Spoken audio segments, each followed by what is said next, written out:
दोस्तों, आज मैं आपको सुनाने जा रहा हूं अपनी मंडली की सदस्य शबनम गुप्ता की लिखी कहानी मन मर्जियां। माँ कहती थी लड़की के दो जन्म होते हैं, एक जब वो इस दुनिया में आती है और दूसरा जब उसकी शादी होती है। शादी के बाद उसको अपना पिछला जीवन भूल कर एक नए सिरे अपने नए परिवार के हिसाब से अपने को ढालना चाहिए। जो कुछ उसने अब तक चाहा और किया वो सब भूलकर। मैंने तो इस बात को पूरी तरह अपने जीवन में उतार लिया। हर कदम पर वही किया जो सिखाया गया, जो घर परिवार के लिए जरूरी था। और मैं खुश भी हूं। हाँ, खुश हूं। कोई शिकायत नहीं है मुझे अपनी जिंदगी से। बाकी सभी फर्ज तो मैंने बखूबी निभाए, बस एक जगह थोड़ी कमी रह गई। अपनी बेटी तनिष्का को मैं अपने जैसा नहीं बना पाई। उसे ये बात कभी समझ ही नहीं आई कि समाज और परिवार के कायदे बहुत ऊंची चीज होते हैं, अपनी खुशी से भी बहुत ऊपर, और उन्हें हर हाल में मानना पड़ता है। पर नहीं, हर बात पर बहस करती। दूसरी लड़कियों की तरह चुपचाप कोई बात मानती ही नहीं थी। उसकी इसी आदत की वजह से मुझको हर एक से ताने सुनने पड़ते थे। मुझे भी बुरा लगता था, मेरी बेटी होकर ये ऐसी कैसे है। निशित यानी उसके पापा तो मुझे दिन में एक बार कह ही देते थे, तुम्हारी परवरिश ठीक नहीं है, कुछ ठीक से इसको समझाती नहीं हो। समझाती तो बहुत थी, पर वो समझती नहीं थी। क्यों मैं मोटरसाइकिल नहीं चला सकती? ये क्या बात है कि लड़कियां नहीं चलाती? क्यों हॉकी नहीं खेलूं? मुझे पसंद है और मैं अच्छा खेलती हूं। अरे क्यों ऊंची आवाज में नहीं हंस सकती? ये क्या बेकार की बातें हैं। हर बात पे अपनी मर्जी चलाती थी। अभी तक तो मैं उसे बच्ची समझकर उसकी हर बात पर प्यार से ही समझाती, लेकिन आज उसकी बात सुनकर मैं हिल गई। उसने कहा कि उसको एक अमेरिकन लड़के गैरी से प्यार है और वो शादी उसी से करेगी। ये सुन के मुझको ऐसा झटका लगा। एक बार तो लगा जैसे मैं गिर ही पड़ूंगी, और खुद को संभाल भी लूं तो बाकी परिवार के लोगों को क्या जवाब दूंगी। पर तनिष्का को जैसे कोई फर्क ही नहीं पड़ रहा था। ओहो मम्मी, इतना डरने की क्या बात है? मेरी लाइफ है, मैं वही करूंगी जो मैं करना चाहती हूं। मैंने कहा, धीरे बोल बेटा, तेरे पापा सुन लेंगे तो गुस्सा होंगे, ऐसी बातें नहीं करते। मेरे गले में बाहें डाल के बोली, मम्मी बातें नहीं कर रही, सच में गैरी और मैं शादी करना चाहते हैं। वो तो मुझे प्यार करके कॉलेज चली गई, पर मैं वहीं सोफे पर बैठी रही। मेरी बेटी एक अलग समाज के ही नहीं, एक अलग देश के लड़के से शादी करना चाहती थी। मेरी बेटी, ये मेरे संस्कार तो नहीं हो सकते।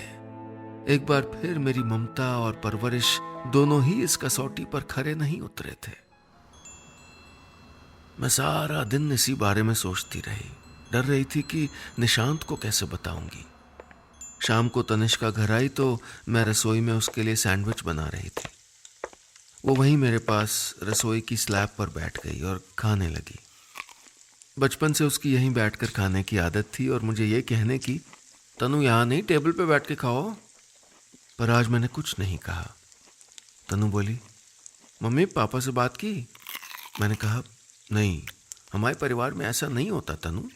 आज तक किसी लड़की ने फॉरेनर से शादी नहीं की है। हम उनके बारे में जानते ही क्या है। वो बोली, क्यों? विक्की मासी उसको बहुत सालों से जानती हैं, फैमिली भी बहुत अच्छी है। अरे गैरी पढ़ा लिखा है, अच्छा लड़का है। जब मैं पिछले साल विक्की मासी के पास गई थी तब से हम एक दूसरे को पसंद करते हैं। फिर क्या प्रॉब्लम है? मैंने आवाज थोड़ी कड़ी करके कहा, सिर्फ वो बात नहीं है, उनमें और हम में बहुत फर्क है। कल को वो तुमको छोड़ दे तो? तनु बोली, मम्मी ये डर तो उसको भी होगा ना। मैं खुश नहीं रही तो हो सकता है मैं उसको छोड़ दूं। अब मुझे गुस्सा आ गया। अरे शादी कोई गुड्डे गुड्डियों का खेल नहीं है, मजाक समझ रखा है। नहीं करनी है अंग्रेज से शादी, बस कह दिया ना। हमें पता ही नहीं चला पीछे निशीत हमारी बातें सुन रहे थे। गुस्से में उन्होंने जो बोलना शुरू किया तो तनु तो अपने कमरे में चली गई, पर मैं वहीं चुपचाप गुनहगार की तरह सर झुकाए सुनती रही। कुछ बोल नहीं पाई। मैं कभी बोल ही कहां पाई थी। जब जरूरी था तब भी नहीं बोल पाई। अपनी मां को नहीं कह पाई कि मुझे विक्रम से शादी करनी है।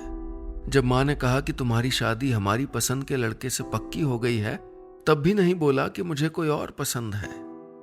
बस बस इस रिश्ते में बंध गई। आज भी नहीं बोल पाई कि मेरी परवरिश में कमी लगी थी तो पिता तो तुम भी हो, तुम सिखा लेते। पर जबान चलाकर घर नहीं बसते। तनिष्का अभी समझती है क्या है? अभी उसने क्या देखा है? क्या घर गृहस्थी चलाना बच्चों का खेल है?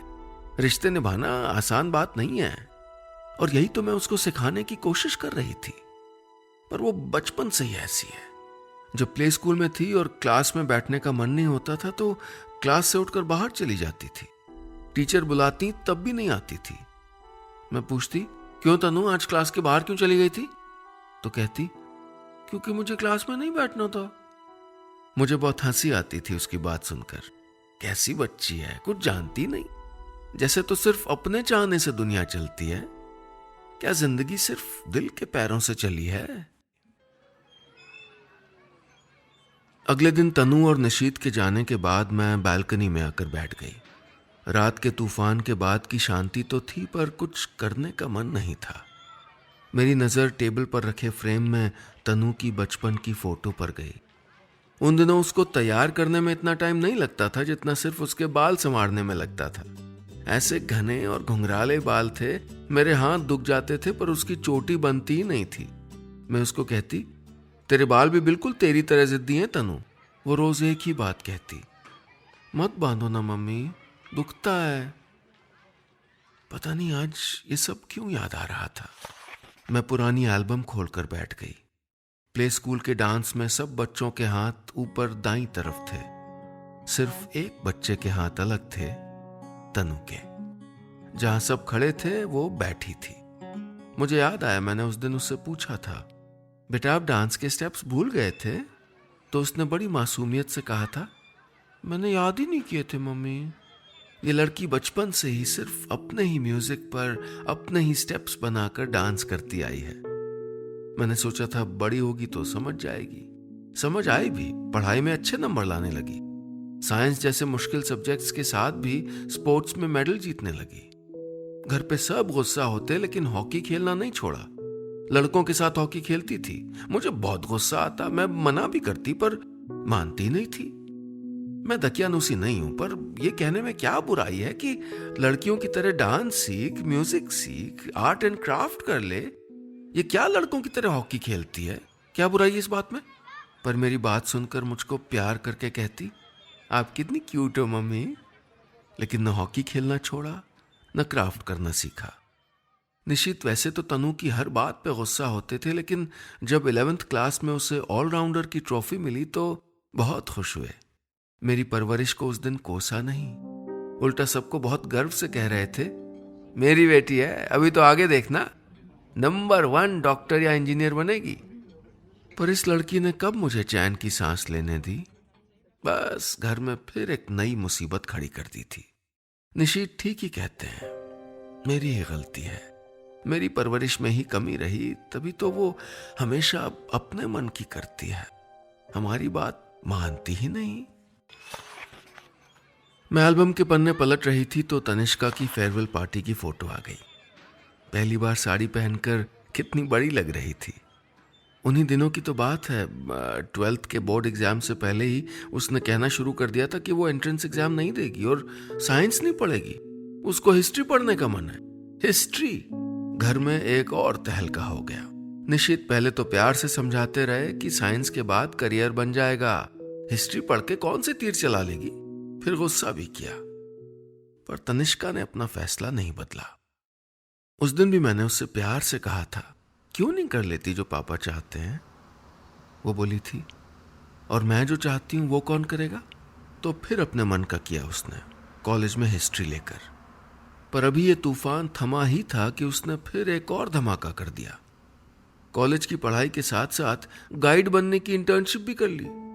अब वो टूरिस्ट बस में विदेशी पर्यटकों को दिल्ली घुमाती और हिस्ट्री के बारे में बताती। निशीत के गुस्से का पारा नहीं रहा। मुझसे बोले, क्या शरीफ घर की लड़कियां ऐसे काम करती हैं? इसको समझाती क्यों नहीं हो? एक ठंडी सांस भर के मैंने एल्बम का पन्ना पलटा तो मेरी नजरें उसकी एक फोटो पर आकर रुक गईं। बस में सबसे आगे बैठी हुई, पूरी बस में फॉरेन टूरिस्ट थे और तनु के हाथ में माइक था। कितनी खुश लग रही थी वो। उसके चेहरे पर एक चमक और हंसी में मिठास थी। पता नहीं ये इतनी आत्मविश्वासी कैसे थी। ये इसको मैंने नहीं सिखाया। मैं तो समाज और परिवार के कायदे मानती आई हूं, दूसरों के बनाए रास्ते पर चलती आई हूं, और मैं खुश हूं, बहुत खुश हूं। इसीलिए तो चाहती हूं कि मेरी बेटी भी ऐसा ही करे, तभी तो वो खुश रह पाएगी। अभी तक तो मैं भी तनु को बच्ची बच्ची कह के सोचती रही कि समझ जाएगी, पर अब इस अमेरिकन गैरी से शादी की बात करके इसने हद पार कर दी थी। हमारे प्यार को क्या इसने इतना कमजोर समझ लिया है? इसको लगता है कि हम इसे कोई गलती करने से रोक नहीं सकते। मैंने एल्बम गुस्से में बंद कर दी। शाम को जब निशीत ने कहा, दिवाकर भाई साहब अपने बेटे के साथ तनु के रिश्ते की बात कर रहे थे, उनको कल चाय पे बुला रहा हूं, मैंने भी सर हिलाकर हामी भर दी। यही ठीक था। तनु ये सुनकर मेरे सामने आकर खड़ी हो गई। मम्मी मम्मी, मैंने कहा था ना कि मैं गैरी से शादी करना चाहती हूं। मैंने सख्त आवाज में कहा। बस तनु, बहुत हो गया ये बचपना, इस बारे में और बहस नहीं होगी, कल टाइम पे घर आ जाना। उसने मेरे चेहरे पर गुस्सा देखा तो चुप हो गई। निशीत की तरफ एक बार देखा, पर जिस पिता ने उसके हर फैसले को सिर्फ मां की गलत परवरिश के नतीजे से ज्यादा कुछ नहीं समझा था, उस पिता से उसे कोई खास उम्मीद थी नहीं, और इस बार तनु की जिद नहीं चल सकती थी। दिवाकर भाई साहब का परिवार हमारा देखा भाला है, बहुत सालों से हम एक दूसरे को जानते हैं। अगले दिन शाम को जब वो हमारे घर आए तो सबसे पहली बात निशीत को कही, देखो भाई, हम अच्छे दोस्त हैं और तनु बिटिया को हमने बचपन से देखा है, पर शादी के संबंध में कुछ बातें खुल के हो जाएं तो बेहतर रहता है। देखो, हम ब्रॉड माइंडेड लोग हैं, पर ये गाइड वाइड का काम हमको नहीं पसंद है। ये हमारे घर की बहुएं नहीं कर सकती। हाँ, शादी के बाद अगर मन करेगा तो थोड़ी देर ऑफिस चली जाएगी, हम मना नहीं करेंगे। निशीत बोले, यार पढ़ाई में बहुत अच्छी है मेरी तनु, और इस साल इसने कॉलेज में टॉप किया है। भाई साहब बोले, अरे छोड़ो यार, हमें कौन सी नौकरी करानी है, हमारे ऑफिस चली जाया करेगी। जिस अंदाज से उन्होंने ये बात कही, पता नहीं क्यों मुझे अच्छा नहीं लगा। तभी तनु आ गई। हेलो अंकल, हेलो आंटी कहकर हमारे पास बैठ गई। भाभी जी ने एक नजर उसकी जीन्स पर डाली और बोली, अरे तनु, आज तो सूट पहन लेती बेटा। तनु तो कुछ नहीं बोली, पर मुझे अजीब लगा। निशीत मेरी तरफ गुस्से से देखने लगे। आखिर ये मुझे ही तो तनु को सिखाना चाहिए था। फिर भाभी जी ने ही बात संभाली, चलो कोई बात नहीं, अभी अपने पापा के घर में है, अपनी मनमानी कर सकती है। जब बहू बनेगी तो ऐसा बचपना थोड़े करेगी, मैं धीरे धीरे सब कायदे सिखा दूंगी। दिवाकर भाई साहब भी मुस्कुराने लगे। बोले, हाँ भाई, सिखाना तो पड़ता है, कस के भी रखना पड़ता है। खुला छोड़ दो तो लड़कियां बेलगाम घोड़े की तरह हो जाती हैं। और सच कहूं तो मेरी बेगम बहुत कड़क किस्म की टीचर है, जो काम भाभी जी नहीं कर पाई वो ये कर देंगी। सब हंस दिए। इस खेल से बोर होकर तनिष्का थोड़ी देर बाद ही अपने कमरे में चली गई। दिवाकर भाई साहब और उनकी पत्नी के चेहरे बता रहे थे कि उन्हें तनु का ये बर्ताव अच्छा नहीं लगा। अच्छा तो मुझे भी नहीं लगा था। तनु की हर चीज पर अभी से ऐसे नजर रख रहे थे ये लोग, आगे न जाने क्या करेंगे। तो क्या मेरी बेटी को भी मेरी तरह जिंदगी भर ये साबित करते रहना होगा कि वो अच्छी बहू, अच्छी बीवी और अच्छी औरत बनने के काबिल है? एक दो दिन में अपना फैसला बताने को कहकर दिवाकर भाई साहब का परिवार लौट गया था। मेरा मन भारी था। मैं जानती थी कि तनु भी खुश नहीं होगी, और निशीत तो नाराज थे ही। देखा दिवाकर और भाभी जी कितने नाराज लग रहे थे। अब समझाओ इस लड़की को, ऐसा रिश्ता बार बार नहीं मिलेगा। मैं अजीब असमंजस में थी। एक तरफ दुनियादारी थी और दूसरी तरफ मेरी बेटी। मैं उसके कमरे का दरवाजा खोलकर अंदर गई। वही हमेशा की तरह बिखरा हुआ, फैला हुआ कमरा, कोई चीज जगह पर नहीं थी। और दिनों में इस बात पे नाराज होती, पर आज मुझे उसका बिखरा हुआ कमरा अपने बिखरे हुए अस्तित्व से कहीं ज्यादा अच्छा लग रहा था। दुनिया से बेखबर तनु कानों में ईयरफोन्स लगाए शीशे के सामने डांस कर रही थी। कितनी खुश लग रही थी। मैं भी उसको देखकर मुस्कुरा दी। ये लड़की बचपन से ही सिर्फ अपने ही म्यूजिक पर अपने ही स्टेप्स बनाकर डांस करती आई है। अपने ही म्यूजिक पर। मैं क्यों उसे किसी और के बैंड पर मार्च पास्ट कराना चाहती थी? होते हैं कुछ लोग ऐसे ही, मदमस्त नदी की तरह जो किसी और के बनाए हुए बांधों के बीच में नहीं रह सकते। मैं दूसरों के हिसाब से चलना जानती थी, इसलिए शायद निबाह कर लिया, पर तनिष्का मेरी जैसी नहीं है। और शायद पहली बार मैं खुश थी कि वो मेरी जैसी नहीं है। तनिष्का को डिस्टर्ब किए बिना मैं कमरे के बाहर आ गई। निशीत मेरा ही इंतजार कर रहे थे। मैंने कहा, भाई साहब को रिश्ते के लिए मना कर दो, हमारी तनु वहां खुश नहीं रहेगी। निशीत गुस्से में बोले, दिमाग खराब हो गया तुम्हारा? इतना अच्छा रिश्ता फिर कहां मिलेगा हमको? मैंने निशीत की तरफ देखा और मजबूत आवाज में कहा, अच्छे रिश्ते किसी को बांधने की कोशिश नहीं करते। मैं शायद इस बात को नहीं समझती थी, पर शुक्र है मेरी बेटी ये जानती है।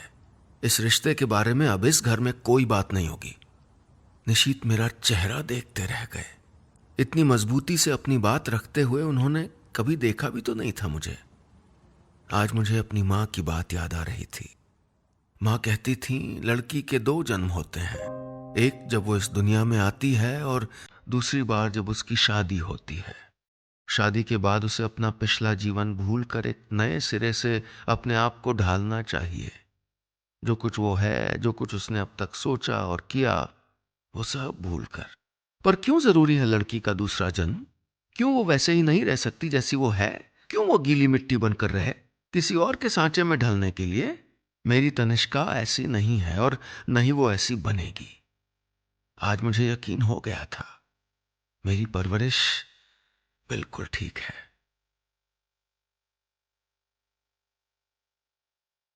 बस इतनी सी थी ये कहानी।